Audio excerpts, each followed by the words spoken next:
چینە لای هەواڵی دواتر کە فیلمێک لەبارەی مرۆڤ و ژینگەوە بەرهەم هێنراوە. وەک ئەزانین ڕەوەند بەڕاستی ژینگە بابەتێکی زۆر گرنگە، ئەنجا چەندێک باسی لەسەر بکەین هێشتا هەرکەمە. بە هەمان شێوە لە پەرلەمانی کوردستانیشە گرنگیەکی زۆری پێدراوە وەک لە ساڵی 2010 شانزەی چوار لە پەرلەمانی کوردستان بۆ ڕۆژی جیهانی ژینگە تەرخان کراوە و با ئێمەش بەیەکەوە بینەری ئەم هەواڵە بین.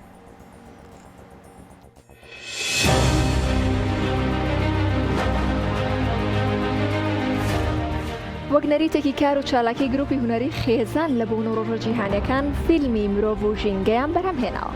ڕۆژی ژینگەی هەرێمی کوردستان کە لە ساڵی 2008 پەرلەمانی کوردستان ڕۆژی شانزەی چواری هەموو ساڵێکی بۆ ئەو ڕۆژە دیاری کردووە.